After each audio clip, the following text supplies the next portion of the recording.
And they hope that the enemy forces, which have struggled to take large cities, will eventually get bogged down. Wearing camouflage uniform and carrying a Kalashnikov, a soldier nicknamed Topaz watches the motorway running north from Kyiv's eastern suburbs. With his companions, he is keeping up a barrage of artillery from behind the front line, as regular explosions of heavy weaponry echo across the plain and an icy wind blows.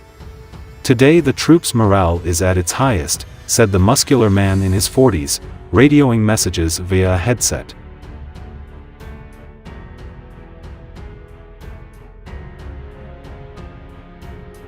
"The day before yesterday, we pushed back the Russian tanks by a few hundred meters," he says, smiling, in a pause between two exchanges of fire.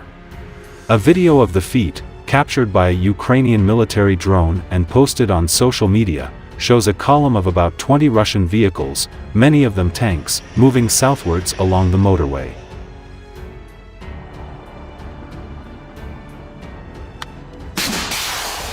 A sudden hail of shells and rockets hits the Russian convoy, blowing up first the lead tank and then one at the rear.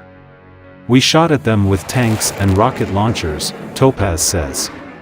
The Russian convoy makes a sudden half-turn and gets out of the village as quickly as it can. "They went to hide in the nearby villages," says Topaz. The attack took place close to the village of Skybyn in the Kyiv region, a few kilometers from the road into Brovary, the eastern gateway into the capital.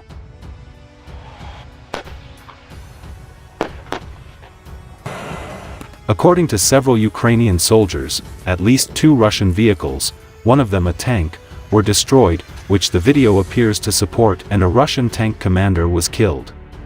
On the Ukrainian side, we had 5 wounded, one of whom is in a critical condition, after the Russian side opened fire in response, says one soldier, Ilya Berezhenko, 27.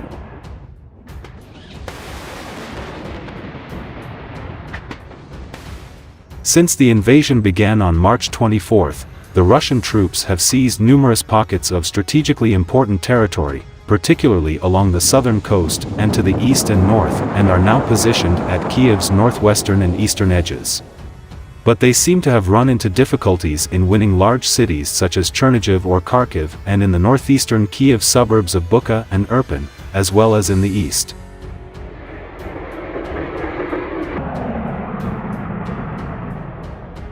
While Russia's bombardment is massive and deadly, raising fears it will lay waste to cities as it did in Chechnya and Syria, the ground troops around Kyiv particularly seem to have hardly moved in recent days, according to a number of military experts.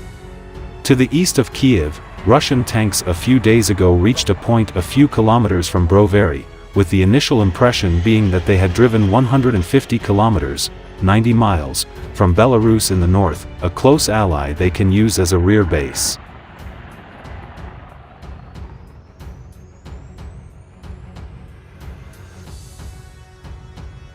But Ukrainian military and numerous defense experts say the Russians actually traveled from the east and from Sumy some 300 kilometers away, near the Russian border, taking small roads through sparsely populated areas.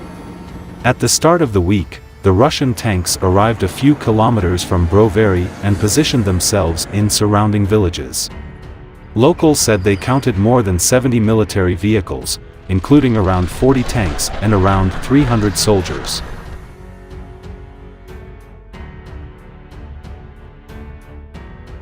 This column, or part of it, then moved towards Brovary in Kyiv and was halted Thursday at Skybyn, according to Ukrainian military experts, who question whether the Russians seriously thought they could use a few dozen tanks to enter Kyiv, a city of 3 million prior to the invasion and now fortified with barricades. "I don't know why they are doing that," says Berezhenko. "You'd have to be mad, or misinformed. Or else, they just want to confuse us."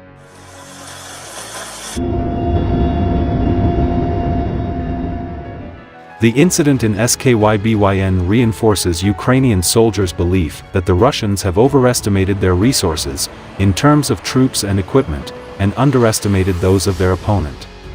They have to camp in villages in temperatures of nearly -10°C at night. They lack provisions and have to raid houses, adds the Ukrainian soldier.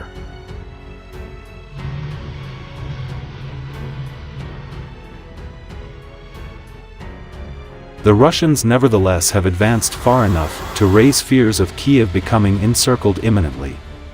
In the capital, only the roads to the south are still open and the city is preparing to mount a relentless defense, according to the Ukrainian presidency.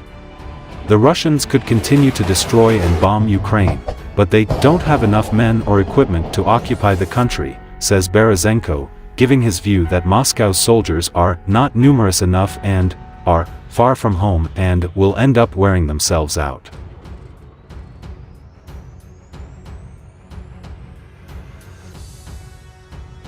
Russia is losing scores of tanks, with Ukraine's military developing a range of new tactics that include grenade-dropping drones, military analysts told The National. An estimated 64 main battle tanks and 37 armored fighting vehicles have been destroyed by a range of weapons, but in particular British-supplied modern anti-tank weapons. Military experts are also baffled by the brazen Russian tactics in which tank commanders advance without infantry or artillery support, making them highly vulnerable to ambushes.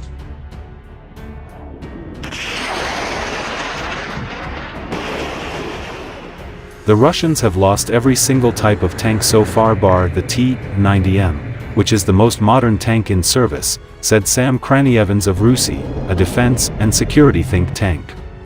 From the Russian perspective, that means some of their most capable and elite formations have been caught up in the fighting and suffered losses. The huge 64-kilometer armored column, stalled for over a week outside Kyiv amid food and fuel shortages and attacks by Ukrainian troops, has been seen on the move again.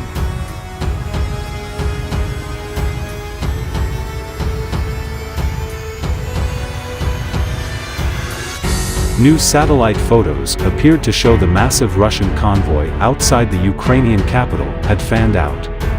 The purpose of the latest move was unclear, though Russia is widely expected eventually to try to encircle the capital. Britain's Ministry of Defense said that after making limited progress, Russian forces were trying to reset and reposture their troops, gearing up for operations against Kyiv.